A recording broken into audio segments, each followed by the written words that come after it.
my name is Ryan Ingram, and a while back I posted a video about exactly how to find and buy foreclosures in 2020, and that video has been supported very well by you guys, and thank you so much. But last night I got a comment with a few questions that I just wanted to give the appropriate amount of answer to.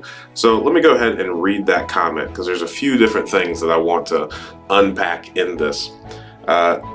D says, I know all the 3 stages of foreclosure vary significantly, but in a subsequent video, can you address which stage is the most favorable to purchase in? Like, would pre-foreclosure get you the best deal in most cases? I'm hoping I don't end up buying a foreclosed house with a floor full of dog poo. I did that.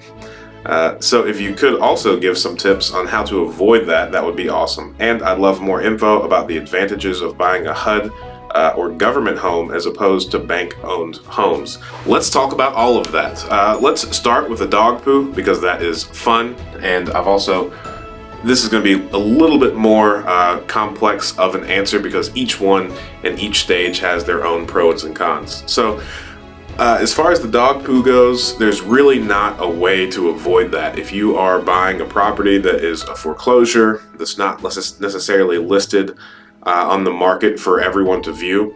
So in the pre-foreclosure stage, yes, you're going to have access to the house because you're going to be dealing directly with the owner who is impending a foreclosure. So you could talk to them, you could see the inside of the house and figure out how much deferred maintenance is there.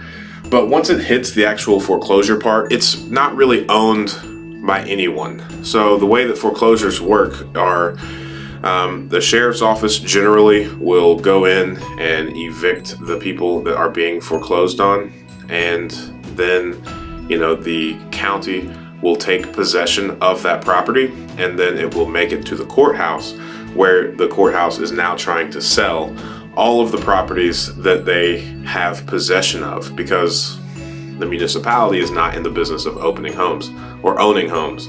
So in this stage, they belong to the county, and it is trespassing for anyone, not just the previous tenants, but anyone at all, to be on that property. So you you're allowed to snoop around. You're definitely allowed to drive past the home, but it starts getting into this really large gray area if you actually go onto the property, because it's trespassing generally, unless you have some sort of written permission to stop by there. So since I was previously in law enforcement, I do my best to be overly upright all of the time, and because of this, no, I do not go around and look or get a good grasp of what the interior of the home looks like.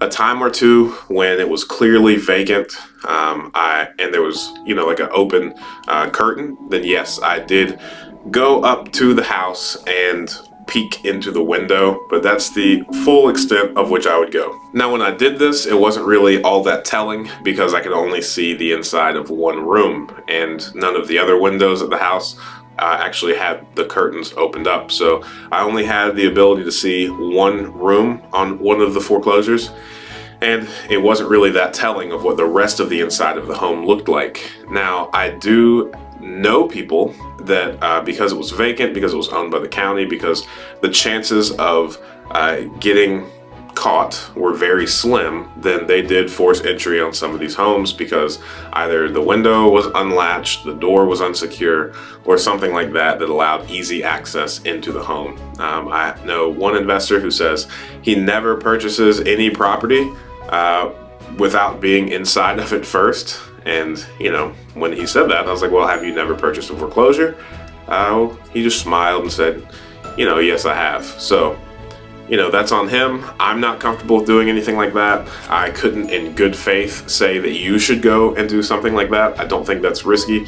I think the downside or potential cons of that far outweigh the risk of actually figuring out what the inside looks like. But now that I've said that, I was just thinking about the dog poo house and how that costs like $30,000 to fix. So I guess having a misdemeanor trespassing violation and the court costs associated with that are actually greatly less expensive than the inside of the house. But nonetheless, I do not recommend that you trespass on any properties. And once it makes it to the post-foreclosure phase, then yes, the bank owns the home, or HUD, the government owns the home, and in that case, you are afforded the opportunity to go inside of the home, which means you're going to be able to figure out exactly what you're in for prior to. So really the only stage of which you can't see the inside of the home is the actual foreclosure side. All right, now let's go over the pros and cons of purchasing properties in each one of these stages. So if you haven't already, please go back and watch the foreclosure video that I did where I go into detail about all three of these stages.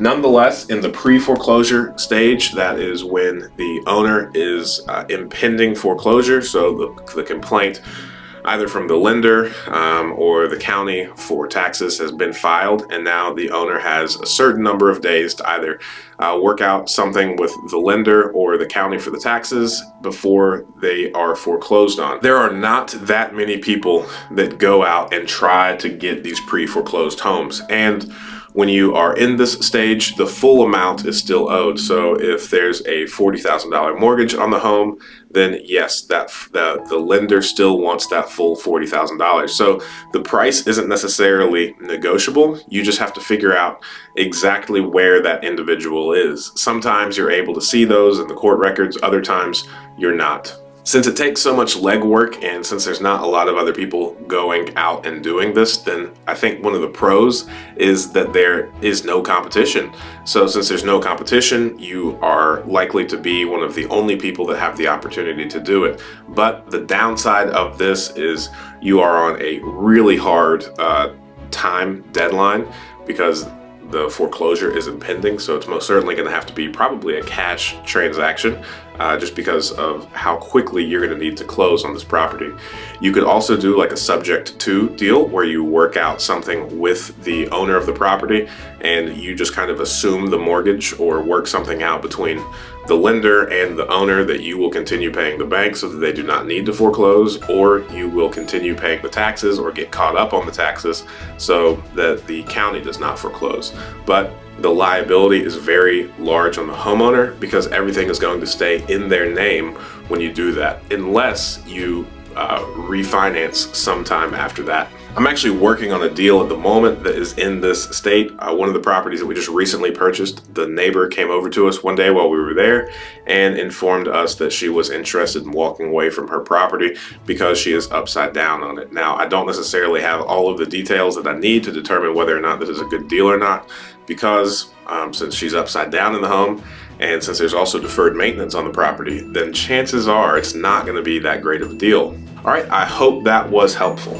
Now, in the foreclosure stage, I think this is probably where there is potential for the most upside. So in the past video, I have explained that this takes place at the courthouse, sometimes on the courthouse steps, sometimes in an actual courtroom. But nonetheless, this is an auction style format. So if somebody's owed a great deal of money on this property, let's say a bank is owed $50 on this property, since it is auction style format, likely the bank will show up or send a representative here and they will immediately bid the property up to $50,000 because they do not want to lose the money that they have. And since they are the complainant, then they're not going to necessarily need to be paid off. So they're just going to be paying all of the legal fees associated with this. So if for whatever reason the bank has not shown up, then you have the opportunity to now purchase this property. And if you've done an appropriate amount of research, if you showed up and let's say for whatever reason nobody else showed up to this auction for this particular property, then the likelihood of you getting this property for a lot cheaper than you could anywhere else is very high.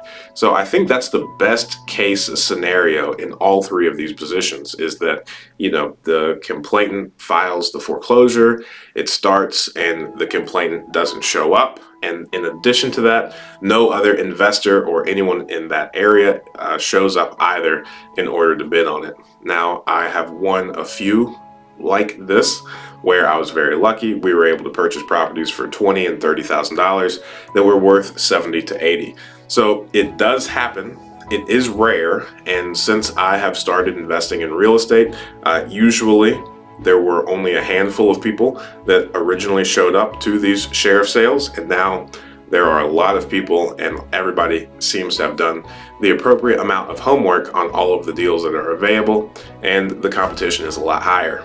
I really personally dislike bidding wars in all of the deals that I've purchased. I do my best to not get wrapped up in one of those. And you know, if a realtor kind of puts up that defensive wall and just says, I need your highest and best, then I generally walk away from that, because I'm not really interested in pitting myself against a bunch of other people. Because unfortunately, no matter how hard you try, once you are in that scenario, then you've got some emotion and pride and a bunch of nonsensical things that have nothing to do with making a good real estate transaction kind of get wrapped up in the thing or the situation, and now you have the ability to overpay for a property that was hardly a good deal in the first place.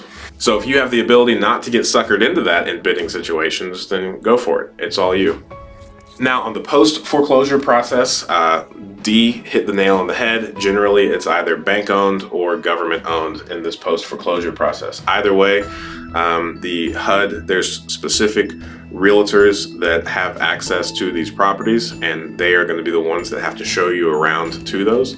So if it is not a HUD home, if it's a bank-owned property, then the bank generally contracts out a realtor to handle all of the properties that they repossess. In either scenario, both of these are very likely to be found on the MLS, which means everybody has the same access to these properties.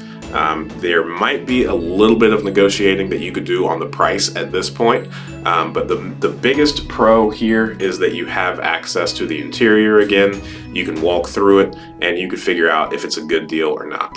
But again, either the government or the bank is owed a certain amount of money, so the price might not be all that flexible. So it could be a good deal, or it could just be overly rigid, especially on these government-backed loans where you only have to put 3.5% down. And if the person, you know, closed on the home and for whatever reason just hardly ever made any payments on the property, then you're only going to be 3.5% below market value on that home. So the chances of it being a great property are probably pretty slim, because, you know, from my experience in walking through these houses, the people that didn't have the ability to make their payments, either, you know, didn't have the ability to live that well, treat these homes very well, or just out of frustration that they're about to lose their home, they destroy the home or bang it up pretty good on their way out.